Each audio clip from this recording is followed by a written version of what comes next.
Alors, moi je disais qu'il aurait dû être déjà depuis longtemps condamné. Voilà ce qu'elle me répond. Il a été condamné en 96. Il a échappé à la prison en prenant du sursis. Plus une amende. Et alors?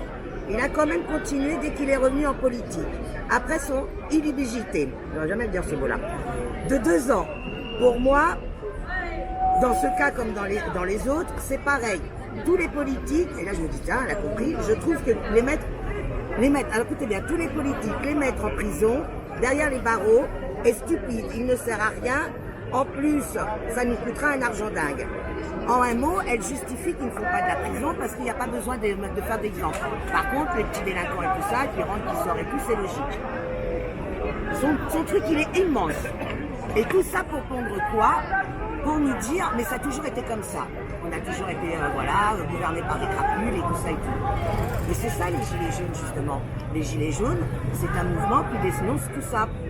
Et quand on me dit toujours la fraternité, alors, liberté, fraternité, égalité, ça me fait rire. Parce que la fraternité et l'égalité, on l'a su, ça n'a jamais été là. Mais aujourd'hui, le mouvement des Gilets jaunes a fait exploser quelque chose que vous ne voulez pas comprendre, vraiment pas. Ça fait exploser cette soi-disant liberté. On n'est pas dans un pays de droit. Parce que si on était dans un pays de droit et que c'était un mouvement social, hein, vous parlez de mouvement social, vous voulez toujours nous mettre au mouvement social, vous voulez toujours nous mettre, nous les Gilets jaunes, au niveau du frigidaire plein et des taxes. Ça va au-delà de ça.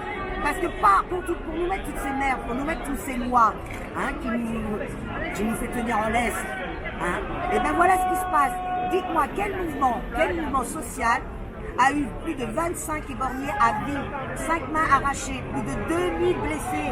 Ça, c'est un tir de grenade, d'accord? Ça, c'est partout. Vous avez une testicule en moins, vous avez 2 poitrines de femmes arrachées.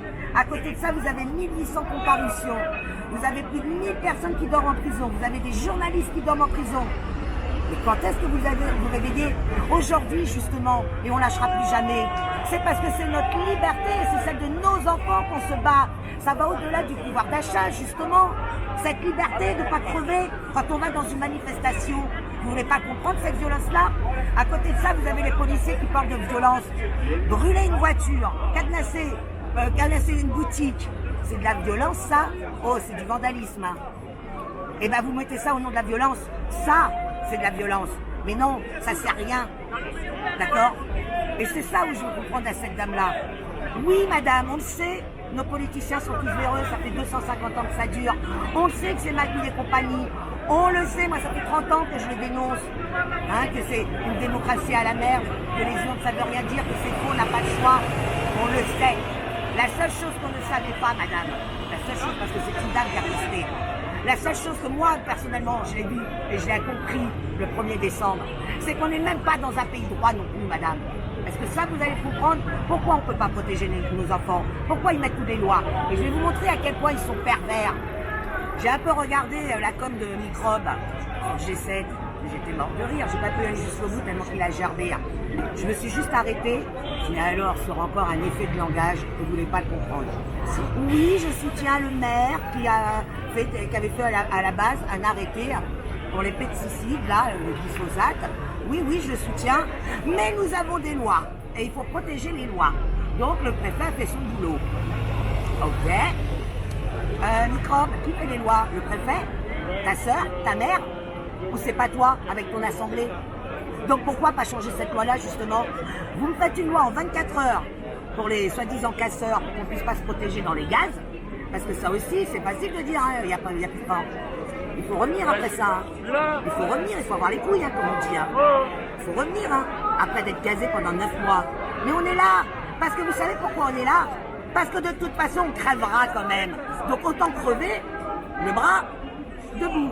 Je vais me tenir ça 2 minutes. Non, mais c'est surtout, tu peux leur dire, il y a la loi sur la précaution qui préserve justement les citoyens. Ils devraient l'appliquer à ce moment-là s'ils parlent de loi, monsieur Macron. Voilà. Elle existe cette loi. Et les lois, et le mouvement des Gilets jaunes, ça va au-delà justement du pouvoir d'achat et tout ça. C'est dénoncer déjà un peu plus sur la place publique tout ce qu'on sert, ça, tout ce que tout le monde a toujours su. Et c'est ce que je veux redire. Le mouvement des Gilets jaunes, bien sûr qu'il a été manipulé, mais dès le départ, la Jacqueline Moreau, elle est au MEDEF, non mais vous ne foutez pas de ma gueule. Dès le départ, il a été manipulé. Et maintenant, en plus de ça, madame, elle se permet de faire des phrases du style « Ouais, la politesse, faut savoir leur parler. » Mienne reste mienne. Hein. Les mecs, des proxénètes restent des proxénètes. Hein. Et ça, c'est de la violence de l'État, mais ça, c'est de la violence policière. Hein. Les mecs, on leur a pas forcé, on l'a pas mis le couteau sous la gorge pour nous faire ça. Hein. D'accord? Donc là, messieurs, il faudra assumer. Jamais on pourra rentrer s'il n'y a pas une réelle justice. Et la justice, on sait où elle en est. Puisque quand on donne à l'IJPN pour les enquêtes, la meuf, la Brigitte Julien, elle-même, elle dit non, il n'y a jamais eu de violence. Oh, preuve à l'appui, vidéo à l'appui, elle se permet encore de dire non. Et quand les gens le dénoncent, eh ben l'État s'en occupe, la fameuse justice. Vous avez Frédéric Villemol, désolé si je t'écorche ton nom Frédéric, c'est un petit syndicat de la presse ouvrière qui a très bien compris le mouvement et il est venu se rallier dans le mouvement des Gilets jaunes. Depuis il en prend plein la gueule, hein. Garde à vue, amende, son beau-fils en prison, c'est la totale. Comme pour les médias indépendants, la totale, d'accord? Parce que ça aussi, les syndicats, je ne comprenais pas. Mais oui, maintenant j'ai compris, vous avez le petit militant, vous avez la couche du milieu, qui sont les idiots utiles, ce sont les pires hyènes, parce qu'ils espèrent avoir la place d'au-dessus. Et au-dessus, ben voilà, le grand patron. Et c'est ça qui me dégoûte, c'est cette couche du milieu qui d'un côté va dire au petit militant, oh oui, t'as raison, je vais aller avec toi, puis par derrière, il va trouver des excuses pour pas bouger son cul, parce qu'il veut préserver sa place, il veut préserver ses acquis. D'accord ? Donc, vous avez des gens comme lui, Frédéric, vous avez des personnes petits gens, d'accord, qui fait une grève de la faim pour dénoncer ces violences. C'est ça le mouvement des Gilets jaunes, c'est un état d'esprit, c'est de la dignité, vous comprenez, c'est de l'honneur. Alors oui madame, on va faire un nouveau gouvernement avec des gens comme vous dites si bien sur votre poste. C'est la nature humaine de tout détourner, mais on fera en sorte d'avoir des garde-fous. Le mouvement des Gilets jaunes, moi je le compare, vous savez comment, à enfin le tiers-état du peuple. On est en train de faire la finalisation de la première révolution qui nous vient mis profondément. C'est ça aujourd'hui le mouvement des Gilets jaunes. Et vous finirez par l'entendre parce que moi-même, j'ai toujours su fraternité, égalité, il n'y a jamais eu dans ce pays, j'ai toujours su. Mais la liberté. Moi je pensais que si un jour je suis poursuivie pour quelque chose et que je sais que je suis innocente, je peux faire confiance à ma justice. Aujourd'hui, la justice, un frotteur de métro, oh, vous avez une déviance sexuelle, et un simple gilet jaune va prendre du ferme, ou va prendre du sursis, interdiction de manifester. Vous avez plus de 1600 encore procès en attente, interdiction de manifester, c'est une blague. Hein, dans Paris, ah bah oui, comment dégager les gens de Paris? Vous les gazez, vous les matraquez, vous les mutilez, vous les mettez en prison, voire pire. Moi j'ai le droit à 3 jours, j'ai le droit à plus de 24 heures pour ce qu'ils appellent les 3 P. Ah bah oui, hein. Trouble à l'ordre public en tenant des propos incohérents. À quel moment j'ai tenu des propos incohérents, bande de blaireaux, en dénonçant la réalité de notre pays? Moi, le 1er décembre, j'ai appris la réalité de mon pays des droits de l'homme. Et c'est ça aujourd'hui le mouvement des Gilets jaunes. Et on lâchera rien pour ça. Maintenant, vous avez Yves Guina, c'est un député, je ne sais pas ce qu'il a fait, mais à la base c'est un résistant, d'accord, hein?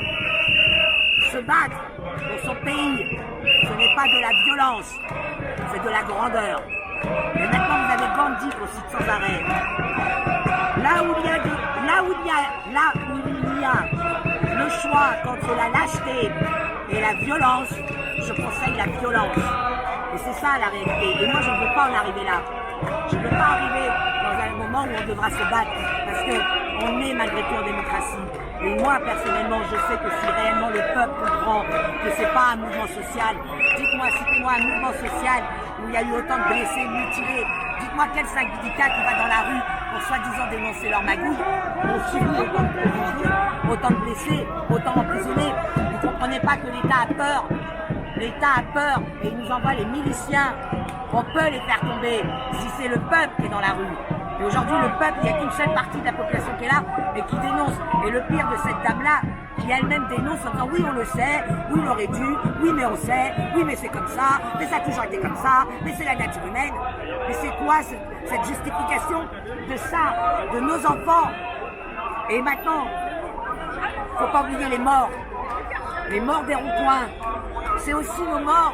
Parce que c'est peut-être une femme comme vous, madame, qui ne voulait pas comprendre le mouvement et qui a préféré écraser. Hein? Et justifier. Oh, parce qu'elle me fait chier, parce qu'elle coince le rond-point. C'est tellement moins précieux hein, que votre temps. La vie n'est pas précieuse. On le sait, la vie ne vaut rien. La vie, c'est de la merde. On le sait. Hein? Ah, par contre, préserver une voiture, préserver un magasin, ça, c'est précieux, ça. Bien sûr, on est arrivé à ça. On n'est que de la consommation, on n'est que la merde. Eh ben non.